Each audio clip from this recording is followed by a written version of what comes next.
الرحمن الرحیم توکلت علی الحی الذی لا یموت افوض امری الی اللہ ان اللہ بصیر بالعباد وما توفیقی الا باللہ۔ مولا امیر المؤمنین حضرت علی علیہ السلام فرماتے ہیں الجدہ الجدہ، آخرت کی کامیابی کے لیے کوشش اور محنت کیجیے۔ الجدہ الجدہ، کامیابی، آخرت کی کامیابی کے لیے کوشش اور محنت کیجیے۔ بے شماری میرے بچے کتاب طہارت میں مسئلہ رابعہ جو مطہرات ہیں ان کے بارے میں چل رہی تھی۔ عرض کیا تھا اپنے عزیزوں کی خدمت میں کہ مطہرات 10 ہیں۔ پہلی پانی ہے۔ پانی جو ہے تمام نجاستوں کو پاک کرنے کی صلاحیت رکھتا ہے، تمام نجاستوں کو پاک کرتا ہے، البتہ جن میں تطہیر کی صلاحیت ہو، جو قابل تطہیر ہوں۔ دوسری زمین تھی، زمین جوتے کے تلوے، پاؤں کے تلوے کو جو ہے پاک کرتی ہے۔ تیسری تراب عرض کی تھی۔ تراب جو ہے ولوغ کی صورت میں جب کتا کسی برتن کو ولوغ کرے تو مٹی سے مانجنا پڑتا ہے، مٹی سے، تو یہ بھی مطہرات میں سے ہو گیا۔ جس میں طاہر کوئی ڈھیلا وغیرہ ہے، پتھر کا ٹکڑا ہے، ٹھیک ہے، تو یہ جو ہے غایت کو پاک کرتا ہے۔ غایت وہ پاخانہ والی نجاست کی طرف اشارہ ہے، جو متعدی نہ ہو، زیادہ پھیلی ہوئی نہ ہو۔ آج ہماری بحث میرے بچے اسی مسئلہ سے چلتی چلتی یہاں ہیں۔ سورج، مطہرات میں سے ایک جو ہے وہ سورج ہے۔ سورج مطہرات میں سے ہے، البتہ جس چیز کے اوپر سورج چمکے اور اس کو کیا کرے، خشک کر دے۔ سورج جس چیز کو مطلب کیا کرے، خشک کرے، اس پر پڑ کے سورج کی روشنی اس پر پڑے، یہ ضروری ہے۔ اور عین نجاست جو ہے اس چیز سے کیا ہو جائے، زائل ہو جائے۔ یہ سورج جو ہے یہ چٹائی کو پاک کرتا ہے، بوریا کو پاک کرتا ہے، جو منقول ہیں یا جو مثلاً عادتاً قابل نقل نہیں ہیں، جیسے زمین ہے، نبات ہے، لکڑی ہے، دروازے ہیں جو لگے ہوئے ہیں، دروازوں میں جو کیلیں وغیرہ لگی ہوتی ہیں، کیلیں ہیں، درخت ہیں، درخت کے اوپر جو پھل ہیں، ان کو یہ سورج کیا میرے بچے پاک کرتا ہے۔ سورج پڑنا چاہیے، پہلے بھی میں نے کہا ہے، سورج کی حرارت نا وہ کافی نہیں ہے، حرارت کسی طرف سے پڑ رہی ہے سورج کی، لیکن سورج اس پہ چمک اور اس کی روشنی جو ہے نا اس پر نہیں پڑ رہی ہے۔ حرارت پہنچ گئی ہے اس جگہ پہ، لیکن سورج کی چمک اور سورج کے اوپر پڑنا نہیں ہے، تو وہ مطلب ہے اس طرح نہیں ہے ٹھیک۔ صرف ہوا سے خشک ہو جائے تو وہ بھی ٹھیک نہیں ہے۔ انشاءاللہ ترجمے میں وہ باتیں عرض کروں گا۔ آج کے درس میں جو اگلی مطہرات ہے، پہلا آج کے درس میں کیا بھلا بن گئی ہے، آج کے درس کے لحاظ سے جو مطہرات بنی ہے وہ شمس کو بیان کیا ہے۔ شمس جو کسی چیز کو خشک کرے، اس پر پڑھ کر سورج کی روشنی اس پر پڑے، ٹھیک ہے۔ اگلا جو ہے مطلب وہ یہ ہے نار۔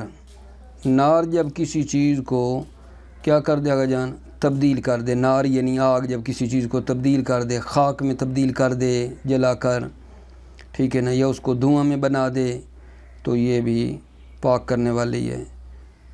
آگے مطہرات میں سے ایک ہے کنویں کا کم ہو جانا۔ کنویں کا کم ہو جانا، پیچھے نہیں پڑا تھا کنواں نجس ہو جائے تو کنویں سے کچھ مقدار نکالی جاتی ہے، اس سے ڈول نکالے جاتے ہیں تو وہ پاک ہو جاتا ہے، یہ بات یہاں بھی ہم نے پڑھنی ہے۔ اچھا، اس سے اگلا جو مطہر ہے وہ یہ ہے کہ انگور کا پانی میں نیچے جب آپ آگ جلا رہے تھے تو انگور کے پانی کا 2/3 2 ثلث چلا جائے اور 1 ثلث باقی رہ جائے، تو 1 ثلث جو باقی رہ گیا ہے وہ پاک ہے۔ اسی طرح مطہرات میں سے میرے بچے ایک استحالہ ہے۔ استحالہ جیسے مثلاً مثال دیتے ہیں میتہ ہے، عذرا ہے۔ یہ میتہ اور عذرا جو پاخانہ وغیرہ ہے یا میتہ مردار، یہ مٹی بن جائے یا کیڑا بن جائے، اصلاً جنسی تبدیل ہو گئی نا، ٹھیک ہے نا۔ تو جب کسی چیز کا استحالہ ہو جاتا ہے، ہم پڑھتے تھے توضیحوں میں یاد ہوگا، کتا نمک کی کان میں پڑے پڑے نمک بن جائے، یہ استحالہ تھا اور پاک ہو جاتا ہے، یہ وہی تو بات ہے۔ اگلی جو مطہرات ہے، میں عدد نہیں شمار کر رہا، آپ خود ہی شمار کر لینا، پھر پیچھے سے سارے ملا لینا، میں ایسے ایسے آگے بتاتا جا رہا ہوں، ٹھیک ہے۔ شراب سرکہ میں بدل جائے، انقلاب الخمر خلن، شراب سرکہ میں بدل جائے تو یہ بھی کیا ہے گا جان، مطہرات میں سے ہے۔ اسلام مطہرات میں سے ہے، ٹھیک ہے نا، یہ کافر کو پاک کرتی ہے۔ کوئی اگر کلمہ پڑھ لے، اسلام لے آئے تو جو کافر ہے، کفر کی نجاست جو ہے وہ اس کو کیا کرتی ہے، پاک کر دیتی ہے۔ توجہ فرماؤ، میں آپ کی خدمت میں اب ترجمہ کرتا ہوں، مطالب بیان کرتے ہیں آپ کی توجہ کے ساتھ۔ توجہ میرے بچے، بسم اللہ الرحمن الرحیم، توکلت علی اللہ حسبی اللہ، والشمس ما جففتہ باشراقها علیہ وزالت عین النجاست عنہ من الحسر والبواری من المنقول وما لا ينقل عادتاً۔ سورج جو ہے ما جففت ہو، جس چیز کو خشک کرے، بے اشراقہا علیہ، اشراقہا کی ضمیر جا رہی ہے شمس کی طرف، ٹھیک ہے نا، کہ سورج اس پر چمکے، علیہ اس چیز پر، وزالت عین النجاست عنہ، اور اس چیز سے عین نجاست بھی زائل ہو جائے۔ یہ سورج پاک کرتا ہے کس کو؟ من الحسر والبواری، چٹائی، حسر حسیر کی جمع حسر ہے، چٹائی کو، والبواری اور بوریا، من المنقول، منقول میں سے جو ہیں، وما لا ينقل عادتاً، اور جو عادتاً چیزیں قابل نقل نہیں ہیں، مطلقاً کا مطلب یہ ہے چاہے وہ قابل نقل ہوں یا نہ ہوں، عادتاً مطلقاً، چاہے وہ قابل نقل ہوں یا نہ ہوں عادتاً۔ وما لا ينقل عادتاً مطلقاً، اور وہ چیزیں جو قابل نقل نہیں ہیں عادتاً، من الارض، زمین ہے، و اجزائها، اجزائے زمین ہیں، والنبات، اور نبات ہے، والاخشاب، اور لکڑیاں ہیں، والابواب المثبتہ، اور دروازے جو ثابت ہیں ایک جگہ پہ، والاوتاد، اور کیلیں، الداخلہ جو داخل ہیں دروازے میں، والاشجار، اور درخت، والفواکہ الباقیۃ علیہا، اور وہ میوے جو باقی ہیں علیہا ان اشجار پر، وہ پاک ہو جاتے ہیں۔ وَإِنْ امانہ کتافہا، اگرچہ ان کے چننے کا وقت قریب آ گیا ہو، اگرچہ پھل کاٹنے کا وقت قریب ہو۔ ولا یکفی تجفیف الحرارت، حرارت سے خشک کرنا، ولا یکفی تجفیف الحرارت، حرارت کا خشک کرنا کافی نہیں ہے۔ ولا یکفی تجفیف الحرارت، حرارت کا خشک کرنا کافی نہیں ہے، یعنی حرارت پڑے، سورج نہ چمکے اس پہ، حرارت پڑے، یہ کافی نہیں ہے۔ کیوں؟ لأنہا لا تسمى شمسا، اس لیے کہ حرارت کو شمس کا نام نہیں دیا جاتا۔ ولا الہوا المنفرد بطریق اولی، اور تنہا ہوا بھی خشک نہ کرے، بطریق اولی، بدرجہ اولا۔ بدرجہ اولا کیسے ہو گیا؟ جب سورج کی حرارت جو ہے کافی نہیں ہے، سورج کی حرارت خود سورج کو اوپر پڑنا چاہیے، حرارت کافی نہیں ہے تو ہوا بدرجہ اولا کافی نہیں ہے۔ نام لا یضر انضمامہ الیہا، جی ہاں، انضمامہ ہوا، ہوا کا ضمیمہ ہونا الیہا شمس کے ساتھ، سورج بھی پڑ رہا ہے، ہوا بھی چل رہی ہے تو یہ ضرر نہیں ہے۔ نام لا یضر انضمامہ الیہا، جی ہاں، ہوا کے ساتھ، ہوا کا الیہا سورج کے ساتھ ضمیمہ ہونا، لا یضر ضرر نہیں ہے۔ ویکفی فی طہر الباطن الاشراق علی الظاہر مع جفاف الجمیع، کافی ہے باطن کے پاک ہونے میں، کافی ہے الاشراق علی الظاہر، کہ وہ سورج ظاہر پر پڑے، مع الجفاف الجمیع، جبکہ اس سے تمام کیا ہو جائے، خشک ہو جائے۔ سورج ایک دیوار کے اوپر پڑ رہا ہے پیچھے سے، اور اس کا اندر بھی ساری دیوار وہ خشک ہو گئی ہے، پاک ہو گیا۔ وَيَكْفِي فِي طُهْرِ الْبَاطِنِ الْإِشْرَاقُ عَلَى الظَّاهِرِ، کافی ہے باطن کے پاک ہونے میں سورج کا ظاہر پر پڑنا، جب کہ تمام کا تمام خشک ہو جائے۔ بخلاف المتعدد المتلاصق اذا اشرکت علی بعضہ، بخلاف اس کے کہ جب چند چیزیں متعدد ایک دوسرے کے اوپر پڑی ہوں، اذا اشرکت علی بعضہ، اور وہ سورج بعض کے اوپر پڑے۔ اس کی آپ یہ مثال لے لینا کہ مثال کے طور پہ 2-3 چٹائیاں ہیں جو ایک دوسرے کے اوپر پڑی ہوئی ہیں، سورج اوپر والی پہ پڑا ہے، نیچے والی کے اوپر سورج ہی نہیں پڑا، تو اوپر والی تو پاک ہو جائے گی، نیچے والی نجس ہی رہیں گی۔ 2-3 چٹائیاں ہیں متعدد ہیں جو ایک دوسرے کے اوپر پڑی ہوئی ہیں، سورج اوپر والی پہ پڑے، نیچے والی کے اوپر نہیں پڑا، تو نیچے والی جو ہے نجس رہیں گی، وہ بات بتا رہے ہیں نا۔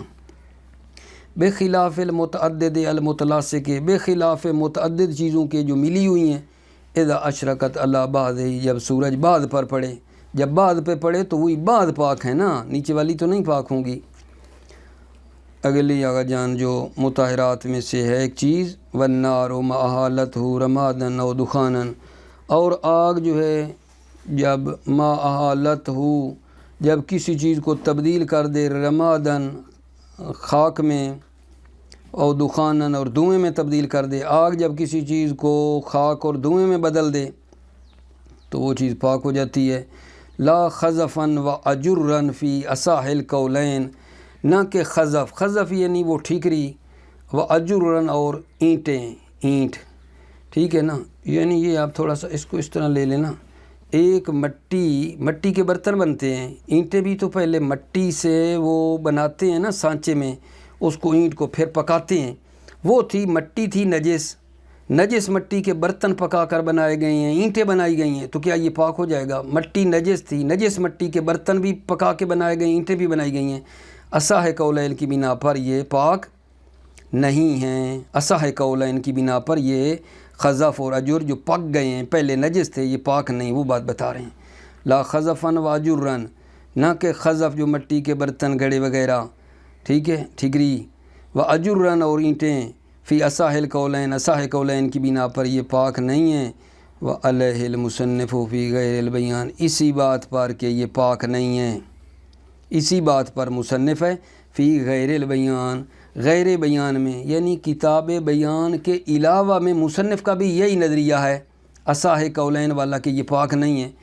وفیہ قوا قول الشیخ بطہارت فیہما، وفیہ کی ضمیر جا رہی ہے بیان کی طرف، خود بیان میں قوا قول شیخ، مصنف نے شیخ طوسی علیہ رحمہ کے قول کی تقویت کی ہے، بطہارت فیہما خزف اور اجر، کہ خزف اور اجر جو ہیں، یعنی وہ مٹی کے برتن وغیرہ اور اجر اور اینٹیں وغیرہ، دونوں میں کیا ہے؟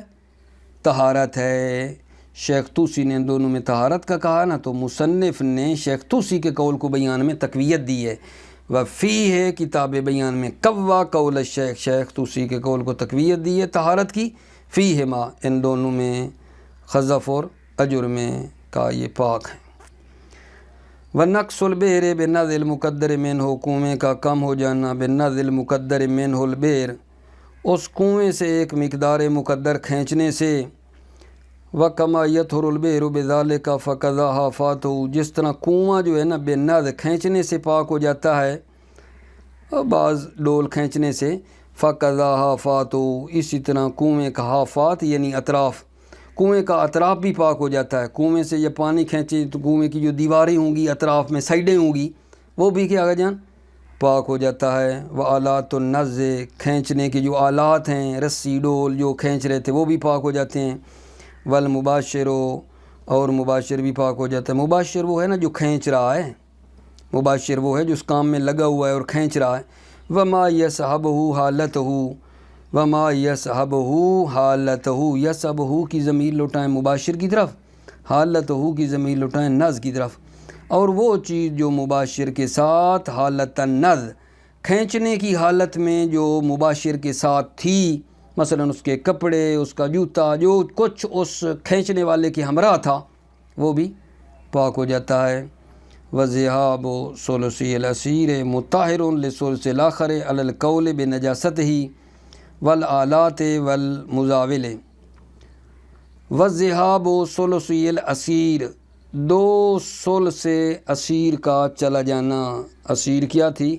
انگور کا پانی، انگور کا پانی جو ہے جب کیا ہوا جان اس میں آگ وغیرہ جلے، 2 ثلث اس کا چلا جائے، 1 ثلث رہ جائے تو پاک ہے۔ وذہاب و ثلثی الاسیر، 2 ثلث سے اسیر کا چلا جانا، مطہر لثلث الاخر، یہ 2 ثلث اسیر کا چلا جانا یہ پاک کرنے والا ہے اس آخری ثلث کو، علی القول بنجاست ہی، بر قول بنا بر اس قول کے بنجاست ہی، اسیر انبی کی نجاست کے قول کی بنا پر۔ کوئی کہے یہ نجس ہی نہیں ہے تو بات ہی نہیں ہے نا۔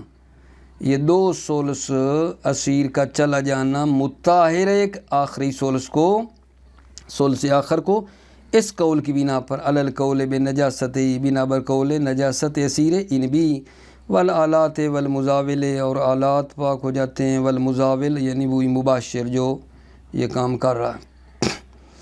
والاستحالۃ، مطہرات میں سے جو استحالہ ہے عزیزو، کل میتۃ والعذرۃ، جیسے میتہ اور عذرہ ہے، تصیر و ترابا ودودن، میتہ اور عذرہ جب یہ کیا ہو جائیں، شاباش، مٹی ہو جائیں، ودودن اور کیڑا بن جائے، والنطفۃ والعلقۃ تصیر حیمانا غیر الثلاثۃ، نطفہ اور علقہ جو ہے یہ حیوان بن جائے، غیر الثلاثۃ، لیکن یہ وہ حیوان جو ہے وہ غیر الثلاثہ، 3 حیوان میں سے یہ نہ ہو۔ 3 حیوانوں کون سے؟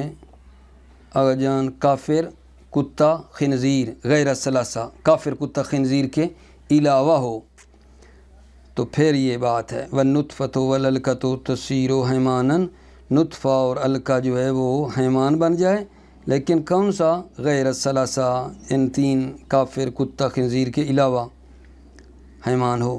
والماء النجس بولا لحیوان معقول ولبنا، نجس پانی جو ہے وہ حیوان معقول اللحم کا پیشاب بن جائے، ولبنا اور دودھ بن جائے۔ نجس پانی کسی گائے بھینس نے پیا تو وہ تو نجس تھا نا، لیکن گائے بھینس نے جب پیا تو اس کا پیشاب بن گیا، تو گائے بھینس کا پیشاب نجس نہیں ہے، پاک ہو جائے گا، اس کا دودھ بن کے آ گیا، وہ بتا رہے ہیں۔ والماء النجس بولا لحیوان معقول، ماء نجس بول ہو جائے حیوان معقول کا، ولبنا اور دودھ ہو جائے اس کا، ونحو ذالک اور اس کی طرح، اور اسی کی مانند، وانقلاب الخمر خلا، خل پڑھنا خل نہ پڑھنا، خل کا معنی ہوتا ہے دوستی، خل کا معنی ہے سرکہ، وانقلاب الخمر خلا، اور شراب سرکہ میں بدل جائے، وقضا الاسیر بعد غلیانہ و اشتدادہ، اور اسی طرح اسیر انبی جو انگور کا پانی ہے، بعد غلیانہ یعنی کیا شاباش، جوش آنے کے بعد، ابلنے کے بعد، و اشتدادہ اور اس کے اسیر کے گاڑھا ہونے کے بعد، وہ بھی کیا ہے؟ پاک ہے۔ والاسلام مطہر لبدن المسلم، آپ جانتے ہیں کہ اسلام بھی مطہرات میں سے ہے۔ یہ اسلام کس کو پاک کرتا ہے جان؟ کافر کے بدن کو یہ پاک کرتا ہے۔ والاسلام مطہر لبدن المسلم من نجاست الکفر، اسلام مطہر ہے لبدن المسلم من نجاست الکفر، مسلمان کے بدن کو کفر کی نجاست سے پاک کرتا ہے، کفر کی نجاست سے۔ وما یتصل بہ، اور وہ چیز جو اس کے بدن کے ساتھ متصل ہے، من شعر بال و نحوی، اور اس شعر کی مانند جیسے ناخن، یہ بھی کیا ہو جاتے ہیں؟ پاک ہو جاتے ہیں۔ لا لغیر ہی، نہ کہ غیر ہی یعنی اس شعر و ناخن کے علاوہ، کثیاب ہی جیسے اس کے کپڑے ہیں کافر کے، بھئی کپڑے جو کافر کے اوپر تھے اور اس نے کلمہ پڑھ لیا تو ہر چیز پاک ہو جائے گی، لیکن اس کے جو اوپر والے کپڑے ہیں وہ تو پاک نہیں ہوں گے نا، یہ بتا رہے ہیں۔ لا لغیر ہی، نہ کہ غیر ہی یعنی ناخن اور شعر کے علاوہ، جیسے کثیاب ہی جیسے اس کے کپڑے ہیں، وہ تو نجس ہی ہیں نا۔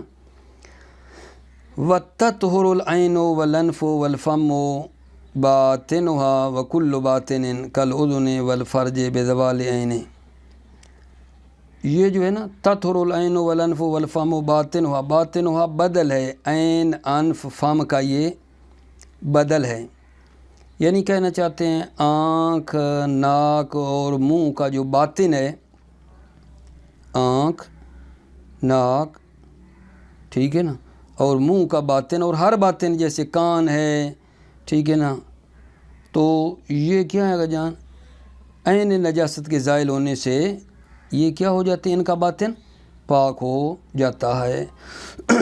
وَتَطْهُرُ الْعَيْنُ وَالْأَنْفُ وَالْفَمُّ بَاطِنُهَا وَكُلُّ بَاطِنٍ كَالْأُذُنِ وَالْفَرْجِ بِزَوَالِ الْعَيْنِ۔ عین کا باطنُهَا بتائے بدل ہے ہر ایک کا، عین کا باطن، کان کا باطن اور منہ کا باطن پاک ہو جاتا ہے، وَكُلُّ بَاطِنٍ اور اسی طرح ہر باطن، کالْأُذُنِ جیسے کان ہے، والفرج اور شرمگاہ ہے، بزوال العین عین نجاست کے زائل ہونے سے یہ پاک ہو جاتے ہیں۔ ولا یطہر بذلک ما فیہ من الاجسام الخارجۃ عنہ، ولا یطہر بذلک، ذالک زوال عین سے، ٹھیک ہے نا، پاک نہیں ہوتے ہیں، ما فیہ من الاجسام الخارجۃ عنہ، ما فیہ کی ضمیر لوٹائیں، کل فردن، ان میں جو اوپر بتائے ہیں ہر ایک میں، ٹھیک ہے، یعنی مثلا عین ہے، انف ہے، فم ہے، کل باطن، کل واحد، اس لیے وہ زیادہ ہے نا، تو فیہ کی ضمیر کل فردن، فردن کی طرف لوٹا دیں، ٹھیک ہے نا۔ ولا یطہر بذلک ما فیہ من الاجسام الخارجۃ عنہ، زوال عین سے پاک نہیں ہوتا ہے ہر ایک میں جو اجسام خارجہ ہیں، عنہ جو اجسام خارجہ ہیں، جیسے کطعام ہے، کھانا ہے، کسی نے کھانا کھایا ہے تو وہ اندر سے مثلا نجس ہو گیا، والکحل اور سرما ہے مثلا، ٹھیک ہے۔ اب یہ تو باہر کی ہیں نا چیزیں، باہر کی اجسام ہیں، تو یہ زوال عین سے یہ پاک نہیں ہوں گے، ٹھیک ہے نا۔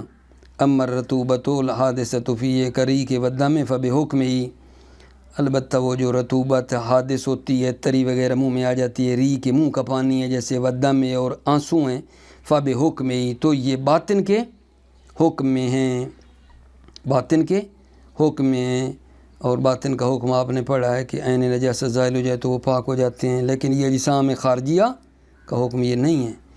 وَالطُّهْرُ مَا يَتَخَلَّفُ الْفَمِ مِنْ بَقَاءِ الطَّعْمِ وَالنَّحْوِ بِالْمَزْمَزَةِ مَرَّتَيْنِ عَلَى مَا اخْتَارَهُ الْمُصَنِّفُ مِنَ اللَّذَّةِ، اور وہ چیز ما يتخلف الفم، جو چیز منہ میں رہ گئی ہے، جیسے طعام کا بقایا، بندہ کھاتا ہے نا تو کوئی نہ کوئی چیز منہ میں نہیں رہ جاتی، بقایا طعام، اور اس کی مانند یہ جو چیز منہ میں رہ گئی ہے جیسے بقایا طعام اور اس کی مانند، یہ کیا ہے؟ وَالطُّهْرُ مَا يَتَخَلَّفُ بِالْمَزْمَزَةِ مَرَّتَيْنِ، دو مرتبہ کولی کرنے سے نا یہ پاک ہو جاتے ہیں۔ طہر ما يتخلف، پاک ہو جاتی ہے وہ چیز جو منہ میں رہ گئی ہے، بقایا طعام اور اس کی مانند، کیسے؟ بالمزمزۃ مرتین، دو مرتبہ کولی کرنے سے۔ علی ما اختارہ المصنف من العدد، جو مصنف نے اختیار کیا ہے عدد، وہ کیا تھا؟ دو مرتبہ کولی تھی۔ ومرتن فی غیر نجاست البول علی ما اخترنا ہو، اور ایک مرتبہ سے وہ پاک ہو جاتا فی غیر نجاست البول، بول کی نجاست کے علاوہ ایک مرتبہ کولی کرنے سے بھی وہ پاک ہو جاتا ہے، علی ما اخترنا ہو، جس کو ہم نے اختیار کیا ہے۔ ہم نے یعنی شہید ثانی کا نظریہ کیا تھا کہ بول میں دو مرتبہ دھونا ہوتا ہے، آپ کو یاد ہے نا، پیچھے کہا تھا شہید ثانی نے کہ بول کی نجاست میں دو مرتبہ ہے، غیر بول میں کوئی نجاست ہے تو اس کو ایک مرتبہ ہی کافی ہے۔ تو وہی بات بتا رہے ہیں نا کہ آپ نے نظریے کی طرح مرتن فی غیر نجاست البول علی ما اخترنا ہو، یعنی ایک مرتبہ سے وہ چیز پاک ہو جاتی ہے غیر نجاست بول میں، بول کی نجاست کے علاوہ، علی ما اخترنا ہو، جس کو ہم نے اختیار کیا ہے، یعنی شہید ثانی نے کہتے ہیں کہ جس کو ہم نے اختیار کیا ہے۔ وہ کیا تھا شہید ثانی کا نظریہ؟ کہ بول کی نجاست میں دو مرتبہ ہوتا ہے نا دھونا، غیر بول میں ایک مرتبہ ہے۔ ٹھیک ہو گئی میرے بچے بات؟ مطہرات جو تھیں وہ جناب کیا تھیں؟ 10 تھیں۔ ممکن ہے جب آپ شمار کرنے لگیں تو ایک دو اس میں بڑھ جائیں، جو بڑھ جاتی ہیں نا تو وہ تداخل ہو جاتا ہے۔ مثلا اب یہ جو تراب ہے، تراب فی الولوغ، یہ اسی زمین میں چلی جائے گی، والارضوں میں، ٹھیک ہے یہ نہیں، یعنی اگر آپ جب شمار کرنے لگیں اور کوئی چیز تھوڑی اس میں اضافی ہوگی تو وہ ان کے اندر تداخل ہو جائے گا، تداخل ہو جائے گا۔ اصل نجاسات جو ہیں وہ 10 ہی ہیں، ٹھیک ہے۔ اچھا جی، جب یہ بتا دیں کہ نجاسات جو ہیں نا وہ 10 ہیں، آخر میں پھر وہی بات بتا رہے ہیں کہ طہارت، پھر جیسا کہ تعریف سے معلوم ہوا، طہارت کیا ہے؟ اسم للوضوء والغسل والتیمم، طہارت پھر نام ہے وضو غسل اور تیمم کا۔ طہارت کس چیز کا نام ہے؟ وضو کا نام ہے، غسل کا نام ہے اور تیمم کا نام ہے۔ یہ رافع حدث ہوں، ٹھیک ہے یہ نہیں، یہ طہارت رافع حدث ہو یا مبیح صلاۃ ہو بنا بر قول مشہور یا مطلقاً بنا بر ظاہر تقسیم مصنف، یہ طہارت اس میں آ جاتی ہے، ٹھیک ہے، توجہ فرماؤ نا۔ ثم الطہارۃ علی ما علم من تعریفہا، پس طہارت علی ما علم من تعریفہا، جیسا کہ طہارت کی تعریف سے ما علم جانا گیا، ما علم جو معلوم ہوا، من تعریفہا طہارت کی تعریف سے جو معلوم ہوا۔ طہارت کیا ہے؟ اسم للوضوء والغسل، طہارت نام ہے وضو کا، والغسل اور غسل کا، والتیمم اور تیمم کا۔ الرافع للحدث، وہ جو رافع حدث ہے، وضو غسل تیمم جو رافع حدث ہے، وضو غسل تیمم جو رافع حدث ہے۔ رافع حدث کا کیا مطلب ہے؟ جیسے غسل کرتے ہیں حدث اکبر کے بعد، غسل جنابت ہے یا کوئی اور ہے، حدث اکبر کے بعد جو غسل کرنا ہے، یا وضو کرنا حدث اصغر کے بعد، پیشاب وغیرہ کیا ہوا ہے تو وضو کرنا، غسل حدث اکبر کے بعد اور وضو حدث اصغر کے بعد، تیمم دونوں کے بدلے میں یہ کہلائے گا رافع حدث۔ غسل حدث اکبر کے بعد، وضو حدث اصغر کے بعد، تیمم دونوں کے بدلے میں، یہ مراد ہے الرافع للحدث کی۔ او المبیح للصلاۃ، یا یہ کیا ہوا گا جان؟ مبیح صلاۃ ہو، مبیح صلاۃ ہو، وضو غسل تیمم رافع حدث ہوں، ٹھیک ہے یہ نہیں، یا مبیح صلاۃ ہوں بنا بر قول مشہور۔ مبیح صلاۃ کا کیا مطلب ہے؟ ٹھیک ہے، بنا بر قول مشہور مثال دیتا ہوں۔ تیمم جو بدل ہے وضو یا غسل کے بدلے میں، مثلا تیمم جو وضو یا غسل کے بدلے میں ہے، یہ مبیح صلاۃ ہے لیکن رافع حدث نہیں ہے۔ تیمم جو وضو اور غسل کے بدلے میں ہے، یہ میرے بچے کیا ہے؟ مبیح ہے، رافع نہیں ہے۔ او مطلقاً، یا مطلقاً یعنی کیا شاباش، مطلقاً نہ مبیح صلاۃ ہے نہ رافع حدث ہے، پھر بھی مطلب ہے یہ طہارت ہی ہے، نہ مبیح صلاۃ ہے نہ رافع حدث ہے، اللہ ظاہر تقسیم، ظاہر تقسیم کی بنا پر۔ مثلا آپ کہیں گے کیا بھلا کیسے؟ نہ مبیح صلاۃ ہے نہ رافع حدث ہے۔ وضو جو حال جنابت میں بندہ کرے کھانا وغیرہ کھانے کے لیے، وضو جو جنابت کی حالت میں بندہ کرتا ہے کھانا کھانے کے لیے، ٹھیک ہے، تاکہ کراہت وغیرہ ختم ہو جائے، نہ یہ وضو مبیح صلاۃ ہے، ٹھیک ہے یہ نہیں، نہ رافع حدث ہے، یہ مطلقاً سے مرادی ہے اللہ ظاہر تقسیم۔ یہاں ایک بات آپ سن لیں کہ ہر رافع حدث مبیح ہے، ہر جو رافع حدث ہے وہ مبیح بھی ہے، ٹھیک ہے، لیکن ہر مبیح صلاۃ رافع حدث نہیں ہے، یہ بات میری یاد رکھنا۔ ہر رافع حدث مبیح صلاۃ ہے، ہر مبیح صلاۃ رافع حدث نہیں ہے، ٹھیک ہے کی ہے، لیکن نا تھوڑا پھر اسی بات آخری سطر کا کر دوں تو بہت اچھا نہیں رہے گا بھلا، توجہ فرمائیں۔ ثم الطہارۃ علی ما علم من تعریفہا، پس طہارت علی ما علم جیسا کہ معلوم ہوا، من تعریفہا طہارت کی تعریف سے معلوم ہوا کہ یہ کیا ہے طہارت۔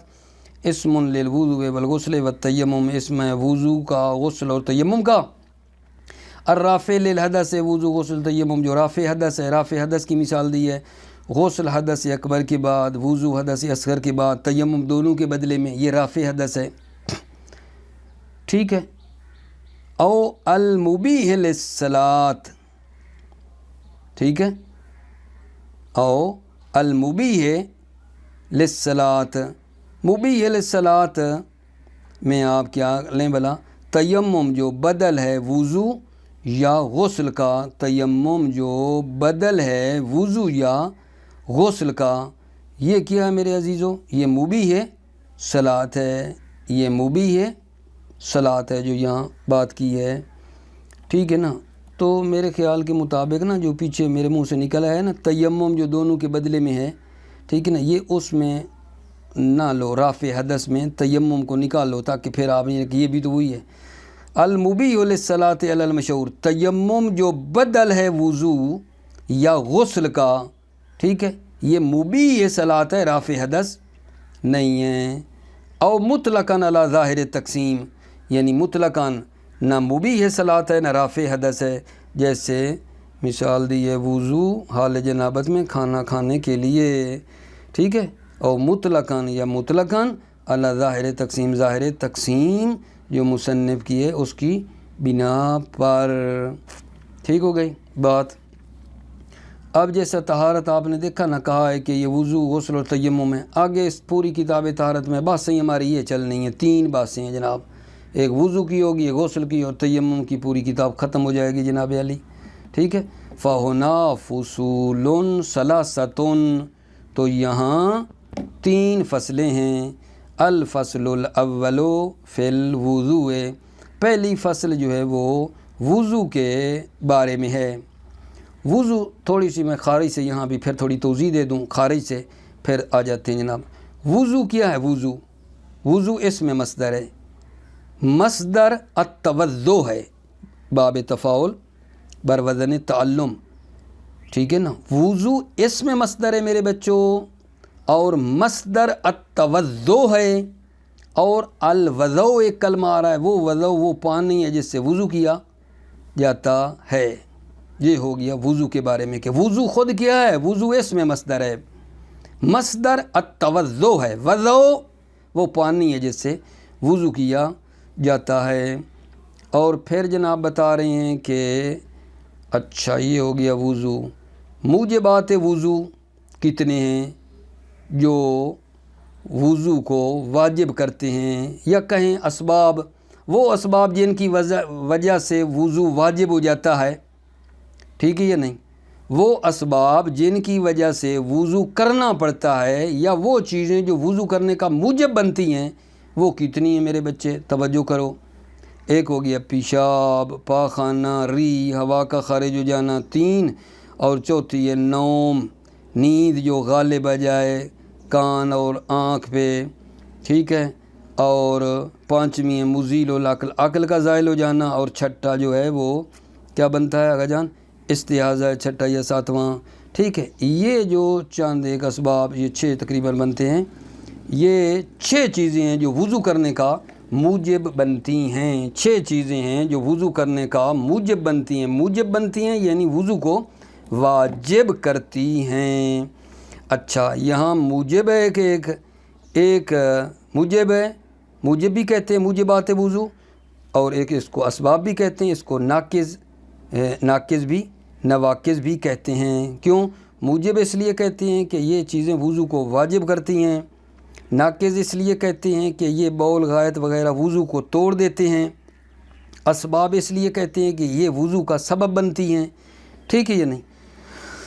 توجہ، الفصل الاول فی الوضو، پہلی فصل وضو کے بارے میں، والوضو بضم الواو اسم للمصدر، وضو اسم مصدر ہے، فإن مصدرہ التوضؤ، ان مصدرہ وضو کی مصدر التوضؤ ہے، علی وزن تعلم، تعلم کے وزن پر، واما الوضوء بالفتح، اما وضو اس میں ذات ہے بالفتح، فهو الماء الذي يتوضأ به، یہ وہ پانی جیسے وضو کیا جاتا ہے، واصلہ من الوضاعت، اصل وضو، وضو کی اصل کیا ہے یعنی لغت میں، ٹھیک ہے، من الوضاعت، وضاعت سے وضو، وضاعت سے ہے، وضاعت کیا ہے جی، وہی النظافت والنظارت من ظلمت الذنوب، اور یہ پاکیزگی اور نظارت ہے گناہوں کی ظلمت سے۔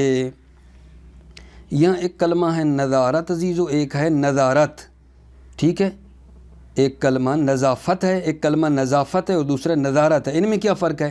نظافت زہری نجاستوں سے پاکیزگی ہے، نظافت زہری نجاستوں سے پاکیزگی ہوتی ہے، نظارت گناہوں کی کثافتوں سے پاکیزگی ہے، گناہوں کی جو کثافت ہے نا اس سے پاک ہونے کا نام کیا شابس نظارت ہے۔ نظافت کس کو کہتے ہیں؟ زہری نجاستوں کو، اس سے پاک ہونا۔ اچھا باز کیا ہے؟ وہیا، یہ وضاحت کیا ہے، یہ نظارت ہو، یہ پاکیزگی ہے، والنظارت ہو من ظلمت الذنوب گناہ کی تاریکی سے کیا ہے ریا ہونا ہے، پاک ہونا ہے۔ وموجبہ البول والغایۃ والری من الموضع المعتاد من غیرہ، موجبہ موجب وضو، موجب وضو یعنی وضو کو واجب کرنے والی چیزیں کیا ہیں؟ البول والغایۃ، پیشاب، پاخانہ، ری، من الموضع المعتاد، موضع معتاد یعنی محل طبی جو ہر ایک کا ہوتا ہے، اس سے یہ نکل رہی ہے۔ او من غیرہ یا غیر موضع معتاد، معتاد یعنی غیر محل طبی، ما انسداد ہی، انسداد محل طبی، جب موضع طبی بند ہو تو پھر غیر سے بھی نکلے گا نا، تو اس کا بھی یہی حکم ہے۔ بعض اوقات ہوتا ہے نا کسی کے پیشاب پاخانہ کی جگہ بند ہوتی ہے تو پھر نالی لگا کر دوسری سائیڈ سے اس کو کوئی نکالتے ہیں، تو نالی سے بھی ہوا نکلے گی نا، تو اس کا مطلب ہے وہ وضو اس کا ٹوٹ گیا ہے۔ محل اصلی سے خارج ہو تو بھی ٹھیک، محل اصلی بند ہو تو کسی اور جگہ سے نکلے بھی تو وہی یہی حکم ہے۔ میں یہاں سے جلدی تو نہیں کر گیا۔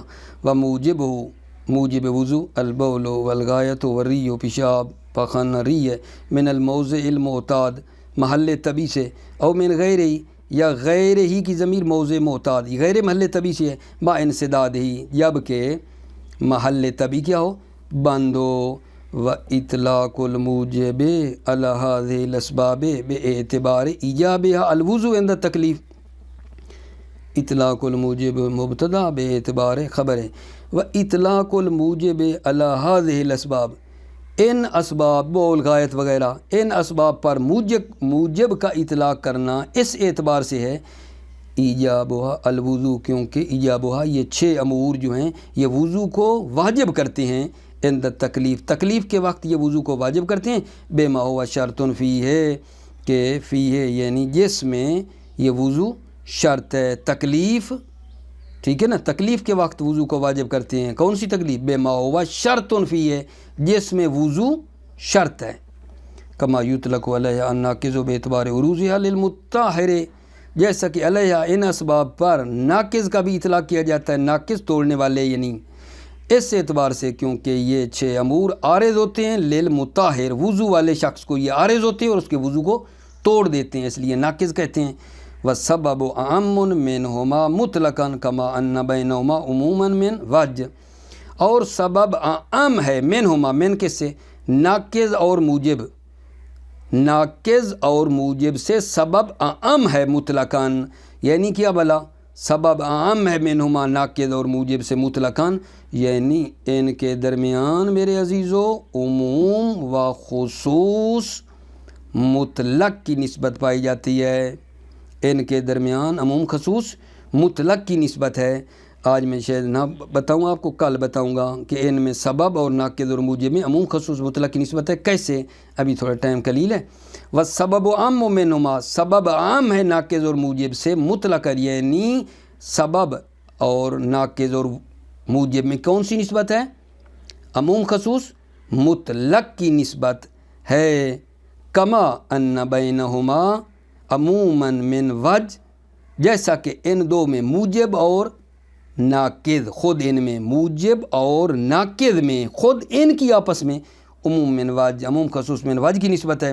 فَكَانَ التَّعْبِيرُ بِالسَّبَبِ اولا، پس سبب سے تعبیر کرنا اولا ہے۔ وَالنَّوْمُ الْغَالِبُ غَلْبَةً مُسْتَحْلِقَةً، اور وہ نیند جو غالب آ جائے، غلبۃ مستحلقہ غلبہ شدید آ جائے، علی السمع والبصر، کان اور آنکھوں پر نیند کا غلبہ ہو جائے، بل علی مطلق الاحساس، بلکہ مطلق حواس پر غالب آ جائے۔ وَلَكِنَّ الْغَلْبَةَ عَلَى السَّمْعِ تَقْتَضِي الْغَلْبَةَ عَلَى سَائِرِهَا، لیکن غلبہ جو آنکھوں پہ غلبہ ہے نا، معذرت سم کان، لیکن غلبہ جو کانوں پہ ہے، نیند کا جب کانوں پہ غلبہ ہو جاتا ہے، تقتضی الغلبۃ علی سائرہا، تو یہ تقاضا کرتا ہے کہ سائرہا باقی حواس پر بھی غالب ہے۔ کان آخر میں سوتا ہے، جب نیند کا کان پہ غلبہ ہو گیا تو سمجھو سائر اعضاء سو گئے ہیں، ٹھیک ہے۔ یہ ان کا ہیڈ ہے، ہیڈ ان کا بڑا جو ہے نا وہ کان ہے، کان سو گئے سمجھو سب سو گئے پچھلے اعضاء۔ لیکن الغلبۃ علی السمع تقتضی الغلبۃ علی سائرہا، لیکن غلبہ جو کانوں پہ ہے نیند کا، تقتضی تقاضا کرتا ہے غلبہ ہونا علی سائرہا سائر حواس پر بھی۔ فلذا خصہ، اس لیے مصنف نے سم کو کیا کیا ہے جان؟ خاص کیا، نہیں کہا علی السمع، لیکن شہید ثانی بصر کے اوپر اشکال کر رہے ہیں۔ چلو صامت کا تو اس لیے خاص طور پر اس کو ذکر کیا نوم الغالب علی السمع والبصر، سام کو اس لیے کہا کیونکہ یہ سو جائے تو باقی، لیکن بصر میں اشکال ہے۔ اما البصر فهو اضعف من کثیر منها، آنکھ تو بہت سے حواس سے، منها حواس سے یہ ضعیف ہے۔ فلا وجہ لتخصیص، کوئی وجہ نہیں ہے تخصیص بصر کی، کوئی وجہ نہیں ہے۔ ومزیل العقل، عقل کا زائل ہو جانا وضو کو باطل کر دیتا ہے، من جنون، پاگل ہو جائے، سکر، مست ہو جائے، اغما ہو جائے، بے ہوش ہو جائے۔ والاستحاضۃ علی وجہ یاتی تفصیل، اور استحاضہ جس کی وجہ ان قریب علی وجہ یاتی تفصیل ہو، جس کی تفصیل آئے گی کہ یہ استحاضہ جو وضو کو باطل کرتا ہے یہ استحاضہ کلیلہ مراد ہے، چونکہ کثیر کے لیے تو غسل بھی ہے۔ انشاءاللہ بلطف خدا کل میں اگلی بات وواجبہ، واجبات وضو شروع کرنے سے پہلے میں نے آپ کی خدمت میں یہ بھی انشاءاللہ اللہ نے چاہا تو بتاؤں گا کہ سبب ناقض اور موجب کے درمیان عموم خصوص مطلق کی نسبت کیسے ہے، مثال کے ذریعے، اور موجب اور ناقض میں جو کہا نا عموماً من واجب، عموم من خصوص من واجب کی نسبت ہے، یہ اس کو بھی تھوڑا سا کھولیں گے اور پھر آگے چل پڑیں گے۔ موفق معید رہو، سلامتی ہو میرے عزیزو، السلام علیکم ورحمۃ اللہ وبرکاتہ۔